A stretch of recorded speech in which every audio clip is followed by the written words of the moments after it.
Les invito, hermanos, a buscar en sus Biblias Hebreos capítulo 4, versículos 14 al 16.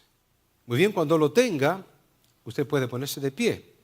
El título de este mensaje es Acerquémonos confiadamente para reconciliarnos con Dios.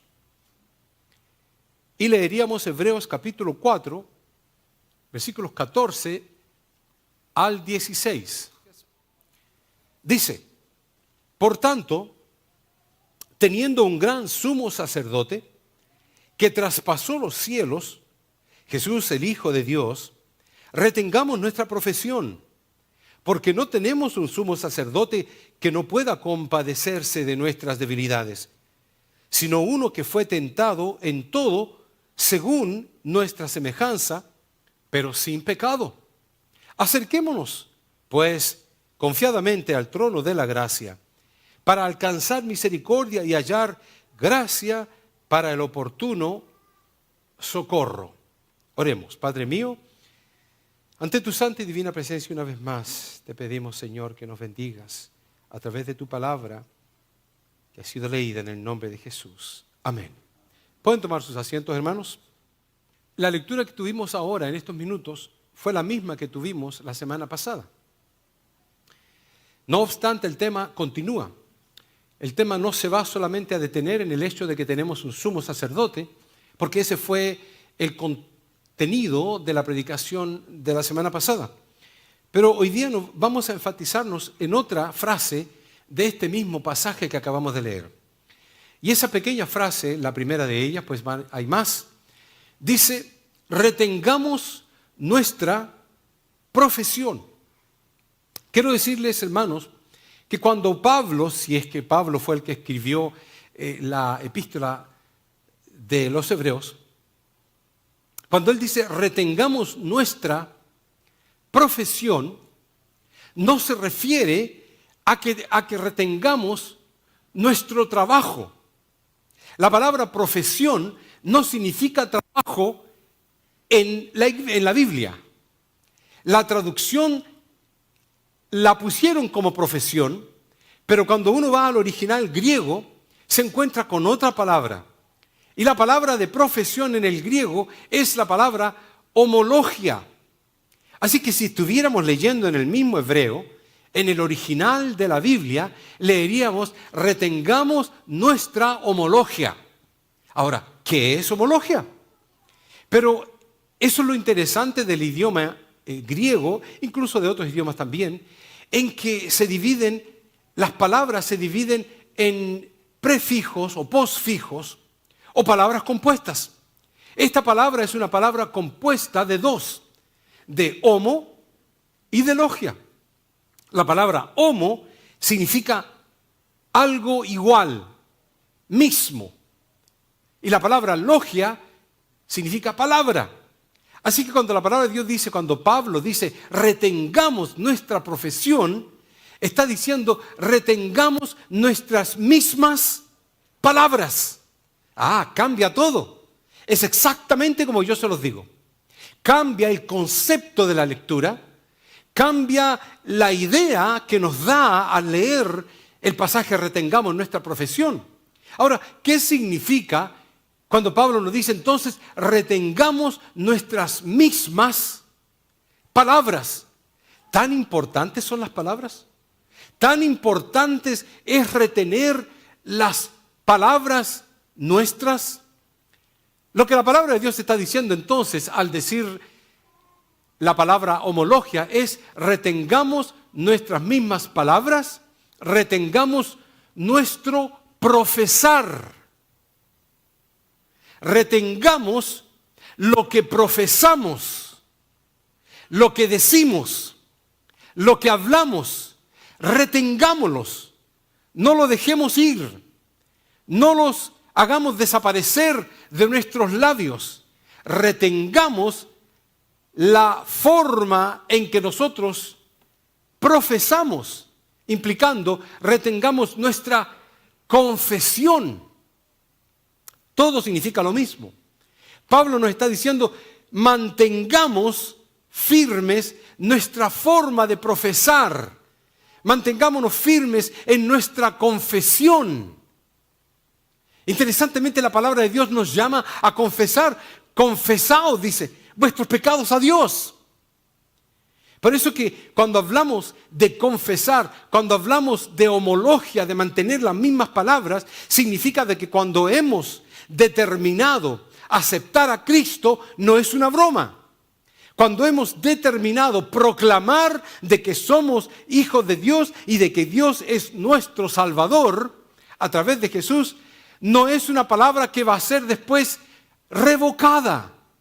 No es una palabra que va a ser deshecha después cuando vayamos a la calle y vamos a volver a pecar. Es una condición que se va a mantener de por vida. Porque Dios no está jugando en aceptarnos como hijos y después rechazarnos. No existe eso en Dios. Si nosotros lo aceptamos, Él nos acepta como sus hijos de una vez por todas. Por eso Pablo nos dice entonces, retengamos nuestro testimonio. Podemos mantener nuestras palabras, pero muchas veces nuestras palabras pudieran dar mucho que desear. Entonces Pablo nos utiliza esta palabra, esta homología, lo cual implica de alguna forma nuestras expresiones, sean verbales o corporales. Vamos a retenerlas, de que nuestro testimonio sea leal en la iglesia, como allá afuera, en el trabajo o en la calle o en cualquier lugar donde estemos. Que mantengamos nuestra profesión como creyentes, nuestro profesar, nuestra confesión y nuestro testimonio. ¿Sabe por qué el testimonio es importante? La palabra de Dios lo dice de la siguiente manera. Entonces el dragón, el diablo, se fue a hacer guerra contra el resto de la descendencia de ella, refiriéndose a Israel, porque Israel es un símbolo de la mujer que dio a luz a Cristo Jesús. Entonces el dragón se fue a hacer guerra contra el resto de la descendencia de ella, los que guardan los mandamientos de Dios y retienen el testimonio de Jesucristo. Satanás, el diablo, va a ir en contra, va a perseguir, si fuese posible, hasta alcanzarlos, pero no puede. A todo aquel creyente que profesa, que da testimonio de Jesucristo, va a perseguirlo. El mundo no te persigue a los católicos, no persigue a los testigos de Jehová, no persigue a los mormones, no persigue a los budistas, no persigue a los árabes o en este caso a los musulmanes. Pero a todos los que se llaman cristianos evangélicos los persiguen. ¿Por qué? ¿Por qué todos aquellos que retienen el testimonio de Jesús son perseguidos? Hermanos, el confesar es algo tan importante. Por eso que cuando yo termino la predicación, siempre pregunto, ¿hay alguien que quiera pasar al frente y aceptar a Cristo Jesús? Y por eso que cuando aquella persona viene y acepta a Jesús, yo hago la oración de fe. Y al hacer la oración de fe le hago repetir. Repite después de mí. Yo, y la persona va repitiendo, mi nombre, acepto a Cristo Jesús, confesando por sus labios de que Cristo Jesús es ahora el Salvador de su vida. ¿Por qué es importante? La palabra del Señor dice, si confesares con tu boca. ¡Wow! Dios requiere que tú confieses con tu boca. Cuando hemos ido a la corte nos ponen la Biblia. Nos dicen que levantemos una mano y pongamos la otra mano sobre la Biblia. Hoy lamentablemente han quitado la Biblia y solamente levantan la mano. Porque el mundo va degenerándose, degradándose en cuanto a las cosas de Dios. Pero decimos que prometemos decir la verdad, toda la verdad y nada más que la verdad. Confesamos con nuestros labios de que vamos a hacer todo lo posible por decir la verdad.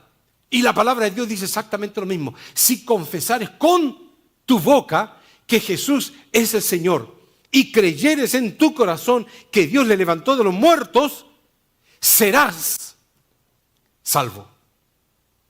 Implicando de que hasta que no confieses, no eres salvo. Porque tiene que haber un requisito bíblico. Tiene que haber una actitud de corazón y una actitud física de poder decirlo con tus labios, con tu boca.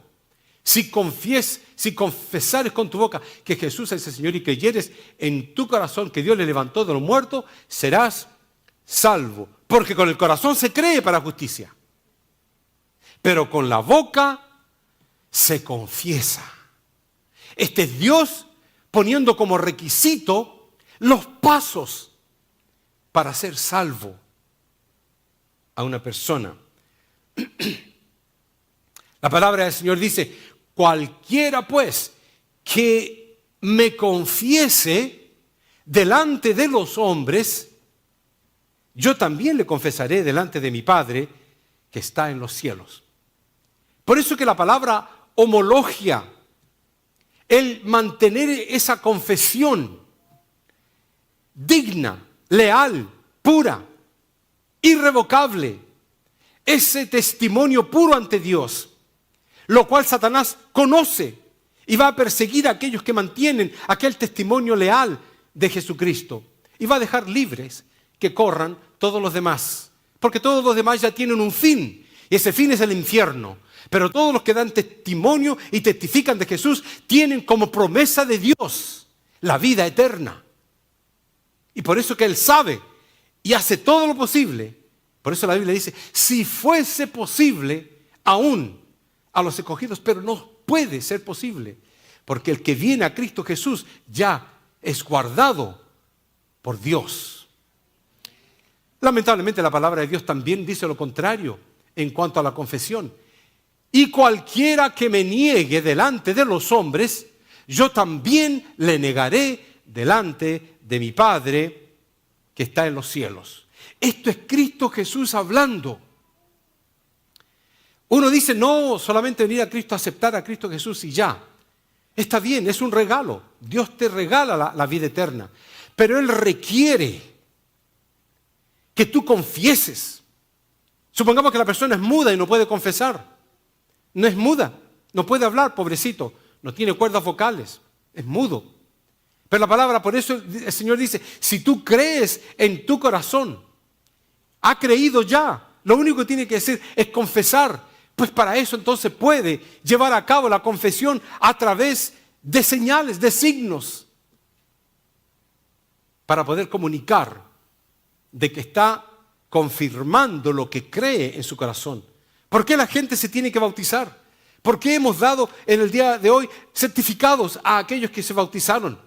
Porque el bautismo es una señal, es un testimonio de que la persona muere a la vida pasada y es renacida, resucitada si se quiere, a una vida nueva en Cristo Jesús, aunque sigas cometiendo pecados, porque seguimos en la carne y seguimos cayendo. Pero la palabra del Señor dice: el justo cae 7 veces y las 7 se levanta. Y no significa que son solamente 7 veces que vas a caer. Significa que el número 7 implica prácticamente infinito, pero Dios, que es infinito, te perdona cada vez. Pero no vayas a jugar. Pero la palabra del Señor también dice que no hay otro sacrificio que se pueda llevar a cabo. Ya se hizo uno. Y si tú tomas el sacrificio de Cristo de forma liviana, no hay más sacrificio para ti. La palabra del Señor continúa diciendo: tenemos un sumo sacerdote que fue tentado en todo, según nuestra semejanza, pero sin pecado.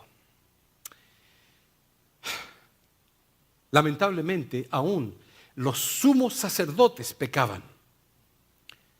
Los sumos sacerdotes pecaban igual que tú y yo. Por eso pongo el hecho de que el sumo sacerdote tuviera que ofrecer holocausto por él mismo, demuestra que todos los sumos sacerdotes eran pecadores igual que tú y que yo. Todos eran hombres falibles. Todos se consagraban a Dios, pero pecaban y caían. Todos tenían la intención de ser perfectos, pero no podían. Todos decían como Pablo, quiero hacer lo bueno y no lo hago. Y lo que no quiero hacer, lo que no debo hacer, lo termino haciendo. Miserable de mí, ¿quién me apartará? ¿Quién me librará de este cuerpo de muerte? Los sumos sacerdotes también pecaban. Por eso que ellos tenían que entrar al lugar santísimo llevando el sacrificio para ellos, por sus pecados. Y luego entonces el pecado del pueblo entero. Pero Pablo está diciendo, tenemos un sumo sacerdote que fue tentado en todo según nuestra semejanza, pero sin pecado. La palabra de Dios nos dice que Nadab, por cierto, y Abiú, hijos de Aarón, hermano de Moisés, tomaron cada uno su incensario. El incensario tenía que tomarse y entrar al templo. Solamente lo hacían los sacerdotes. Y ofrecieron delante de Jehová fuego, pero extraño. Pero no era extraño para ellos. Para ellos era normal. El fuego fue extraño para Dios. Nosotros podemos llegar a la iglesia perfectamente bien, creyendo que todo está bien. Y solamente Dios puede ver nuestro corazón y sabe que en nuestro corazón hay cosas extrañas. Hay pecado, hay imperfección. Y Dios entonces va a tomar control del asunto. Así que Nadab y Abiú, hijo de Aarón, tomaron cada uno en su incensario y ofrecieron delante de Jehová fuego extraño que él nunca les mandó. Y salió fuego de delante de Jehová y los quemó y murieron delante de Jehová. Los sacerdotes. Hermanos amados, déjenme decir una cosa.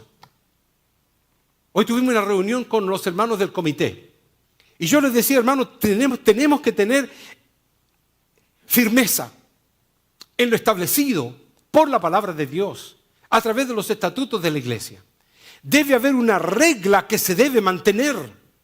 Y la regla no es una regla propia, personal, ni de cada hermano. Es la regla de fe, la regla infalible de fe, que es la palabra de Dios. A través de ella nos guiamos.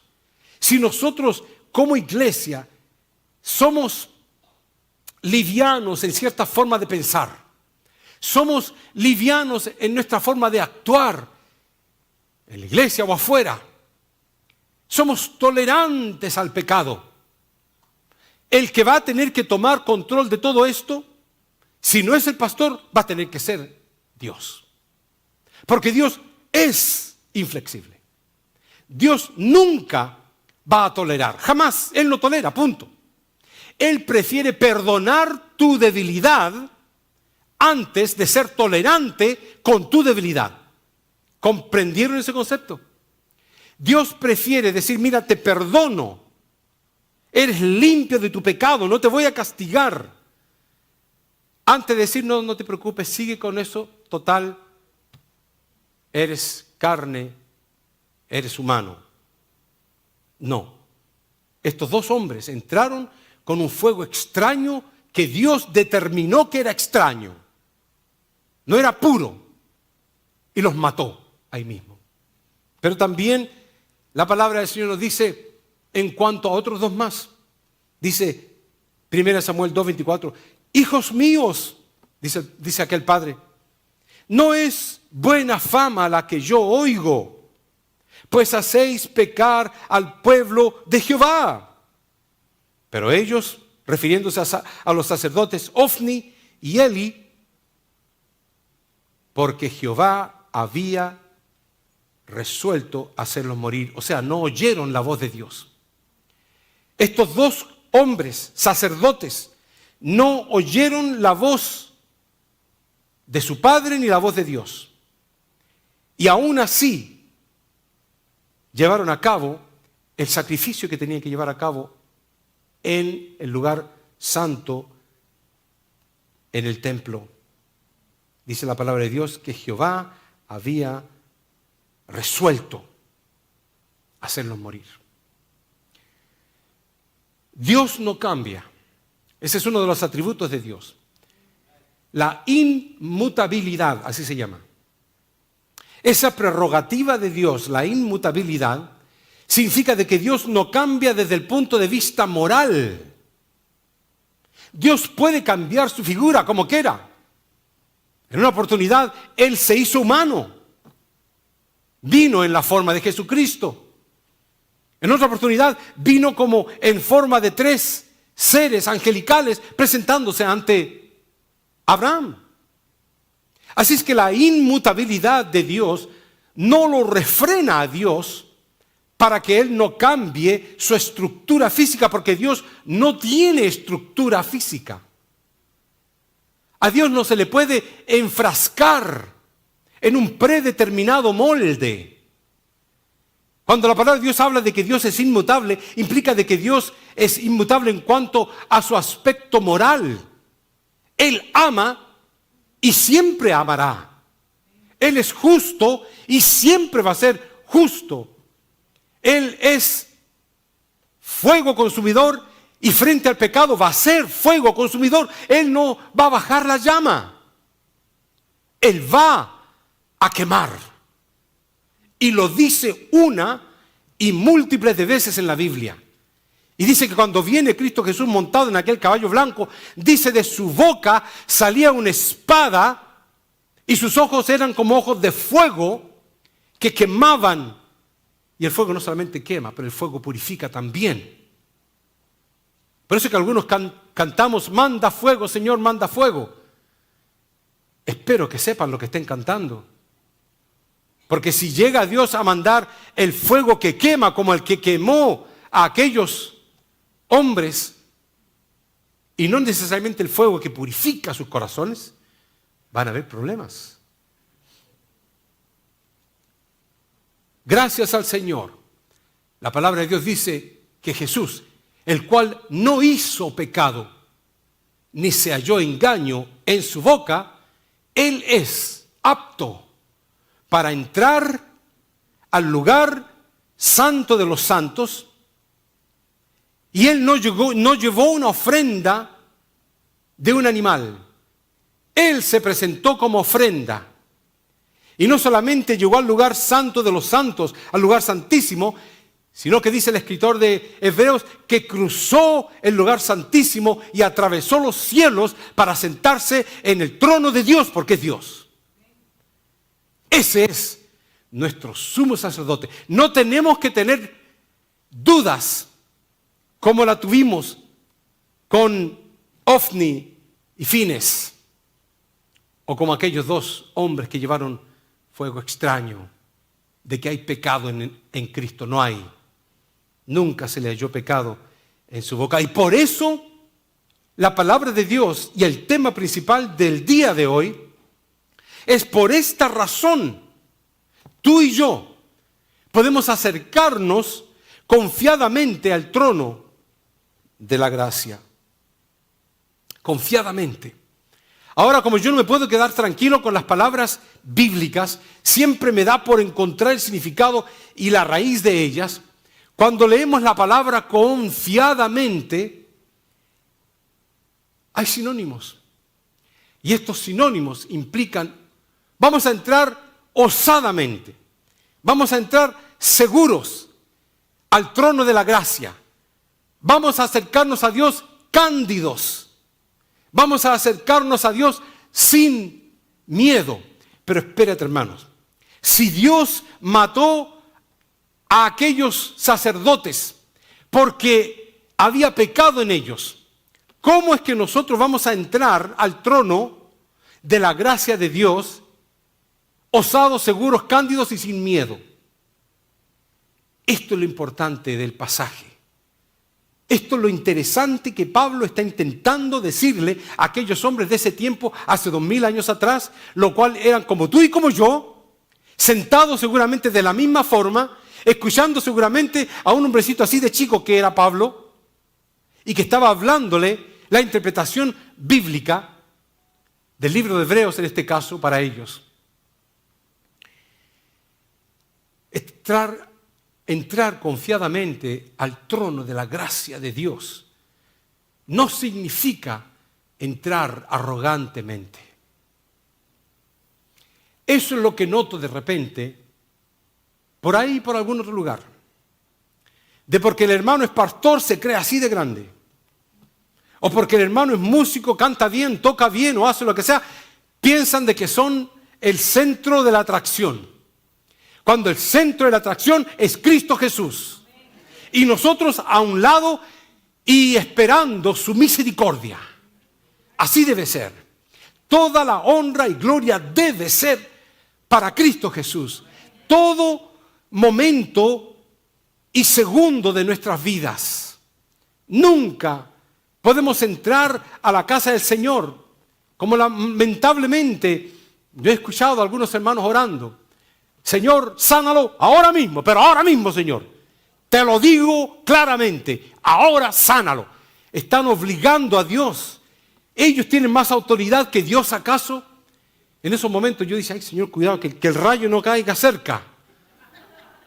Porque lo que hay que tener tanto cuidado cuando entremos a la presencia de un Dios vivo y poderoso. Ya lo vimos, lo que sucedió con aquellos. Hubiera podido traer más ejemplos, incluso, que en la historia han ocurrido y están escritos en los anales de la historia. Cuando aquel monte vibraba y se escuchaba la voz de Dios, el pueblo de Israel le dice entonces a Moisés, habla tú con nosotros y nosotros oiremos, pero no hable Dios con nosotros. ¿Para qué cosa? Para que no muramos. El monte de Sinaí estaba vibrando, se escuchaba a Dios hablar. Esa fue la vez en que se le entregaron los 10 mandamientos a Moisés. Eventualmente Moisés fue y recibió los 10 mandamientos. Pero el pueblo decía, no hablemos nosotros con Dios, porque vamos a morir. Y tenían razón. Si ellos se acercaban, iban a morir. Dios lo dijo, se acercan de esta línea para acá, mueren. Imagínese usted que Dios dijera ahora, desde aquí nadie pasa. El que pasa muere. ¿Se acercaría usted? Pero eso sucedía en ese tiempo. Solamente lograba pasar el que Dios miraba el corazón y veía que estaba apto para cruzar esa línea. Y yo les decía, hermanos, el hermano o la hermana que toca algún instrumento, que cante aquí, tiene que ser puro para Dios, limpio para Dios. Su testimonio tiene que ser hermoso, leal. Los hermanos que toman la ofrenda, que están trabajando en un ministerio para Dios, están siendo útiles como herramientas en vasijas en las manos de Dios, para un ministerio que el dueño es Dios y nosotros somos sus sirvientes. Los hermanos que toman las cámaras están utilizando instrumentos santificados para Dios. Si uno pudiera darse cuenta de esta realidad, Dios dijo, los sacerdotes hasta que los calzoncillos sean bendecidos por Dios. ¿No es una broma? Así está dicho. Los calzones tenían que ser dedicados para Dios. El pectoral, lo cual es el delantal, tenía que ser único. No se podía ir con él a comprar o a hacer otro tipo de trabajo. Esto dice volúmenes, hermanos. Lo que Dios quiere que tú hagas con tu vida, con tu cuerpo, con tus miembros que Dios te ha dado para la gloria de Él, no la satisfacción propia ni personal. Incluso la palabra del Señor dice, mas Jehová está en su templo, calle delante de Él toda la tierra. Dios tiene una prerrogativa, tiene leyes, estatutos, tiene fundamentos estipulados para que nosotros los sigamos. Y el que no lo sigue, prepárase a las consecuencias divinas. Incluso la palabra del Señor dice, todos los siervos del rey, Esther capítulo 4, versículo 11, todos los siervos del rey y el pueblo de las provincias del rey, note usted, de toda la gente, siervos del rey o que vivan en las provincias del rey, saben que cualquier hombre o mujer que entra en el patio, no en la casa, en el patio interior para ver al rey sin ser llamado, una sola ley hay respecto a él. ¿Cuál es? Ha de morir. No importa si sea siervo del rey. No importa si sea de las provincias del rey. Si entra al patio del recinto del rey, va a ser muerto, si no fue invitado por el rey. Por eso que Nehemías, cuando Nehemías traía el vino ante el rey Artajerjes, tomaba el vino y agachado, sin mirar al rey, llevaba en una bandeja la copa de vino para entregársela al rey. No podía él levantar los ojos, porque si levantaba los ojos y veía al rey, el rey solamente movía el cetro, el cayado, el bastón, como quieran llamarle. Y solamente un movimiento haría que el profeta Nehemías hubiera sido degollado o muerto. Por eso que en una oportunidad, cuando el rey le pregunta a Nehemías, ¿por qué estás triste? ¿Por qué está tu semblante decaído? Se ruborizó Nehemías, tuvo terror, porque indicaba de que la cara de él estaba trayendo ante el rey un efecto de tristeza. Le estaba trayendo al recinto del rey un sentimiento negativo. ¿Por qué vienes con tu semblante triste? Se tiró de rodillas a orar, a pedir misericordia, pero Dios, en su amor y misericordia, hizo de que todo eso se movilizara para que se levantara eventualmente el templo que estaba destruido. Esto es sorprendente. La palabra del Señor nos continúa diciendo, y oyeron la voz de Jehová, Dios, que se paseaba en el huerto, y el hombre y su mujer se escondieron de la presencia de Jehová, Dios.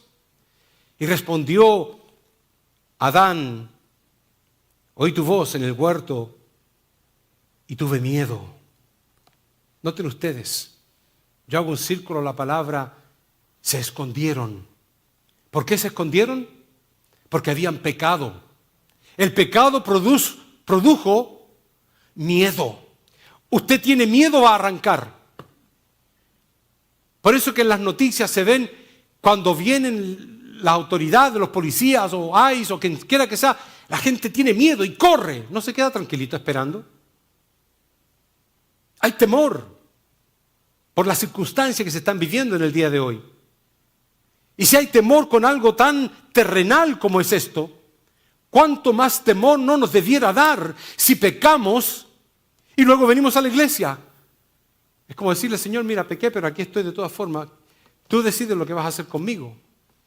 Claro, Dios va a decidir perdonarte, porque Dios perdona a un corazón que está contrito y humillado, pero si no hay humillación, ¿habrá perdón? Por eso que esta gente se escondieron de Dios porque tuvieron miedo. El pecado produce temor de Dios, o temor, miedo en este caso, de Dios. El miedo nos produce alejarnos de Dios, arrancarnos de Dios, escondernos de Dios. El miedo no da confianza. Y sin embargo, Pablo le está diciendo a estos hermanos que nos acerquemos confiadamente a un Dios que mata. Entra confiadamente a un Dios que no tolera el pecado. ¿Cómo vamos a entrar? Pero Pablo dice, entremos confiadamente. Pero si el pecado nos hace morir ante Dios. Y aquí está la clave. Porque no entramos por nuestros propios méritos. sino que entramos por los méritos de Cristo, en quien tenemos seguridad y acceso con confianza por medio de la fe, no de lo que tú hiciste o lo que no hiciste. Por medio de la fe en Cristo podemos llegar hasta la mismísima presencia de Dios con confianza de que no vamos a salir humitos, de que vamos a tener vida incluso. Dice la palabra de Dios, pues mucho más estando ya justificados en su sangre, la sangre de Jesús. Por Él, por Cristo Jesús, seremos salvos de la ira. Yo subrayé la palabra justificados. ¿Qué significa la palabra justificados? La justificación te declara justo, aunque seas culpable. ¿Comprendes? La justificación te declara a ti justo, aunque estés totalmente lleno de pecado, de maldad y de culpa. La justificación te declara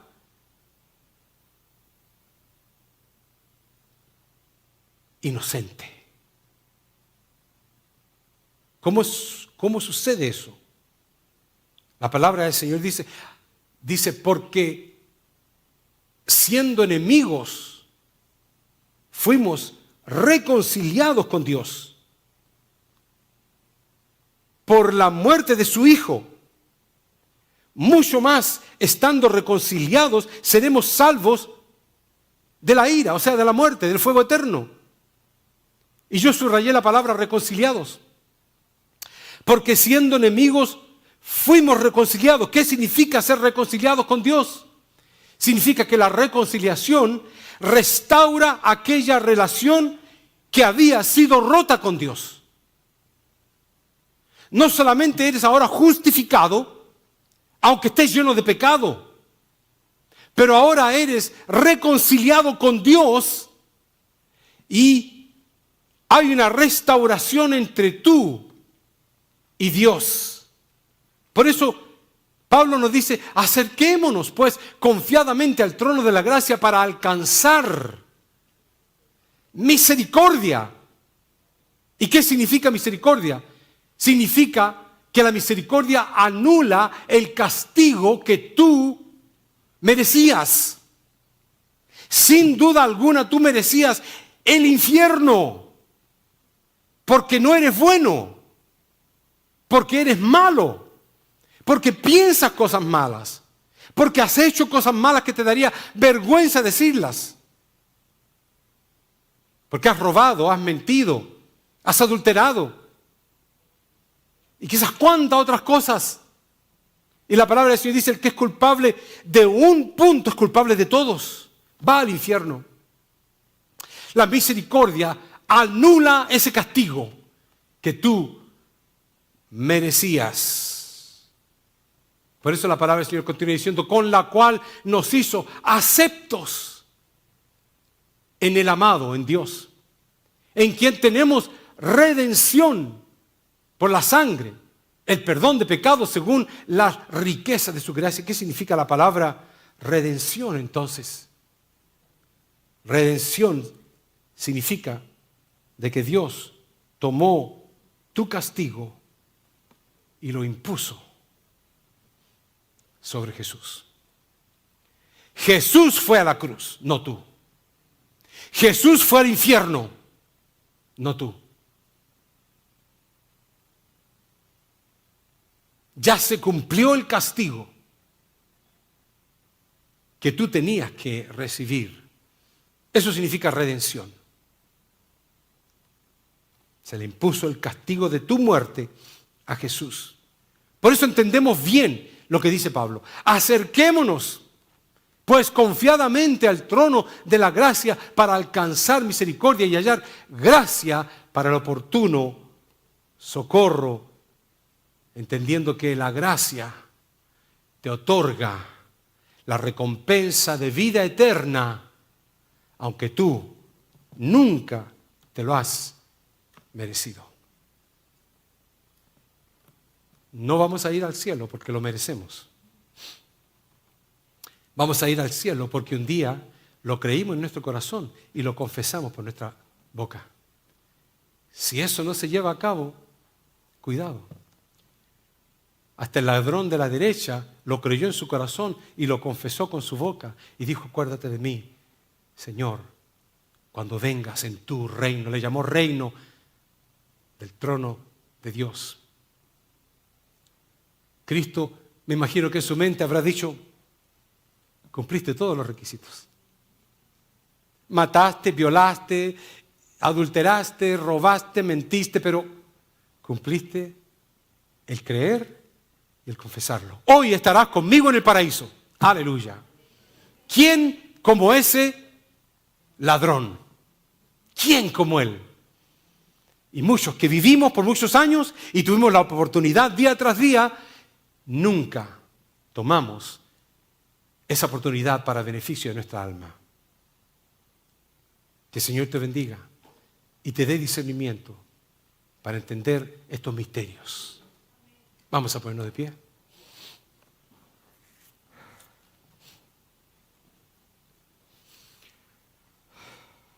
Y si en esta mañana, mientras yo oro, hay alguien que quiere aceptar a Cristo Jesús, quiere venir al frente y quiere aceptarlo porque lo ha creído en su corazón y lo ha confesado, quiere confesarlo por su boca, por sus labios, hágalo. El Señor te espera para que seas un hijo de Él o una hija de Él.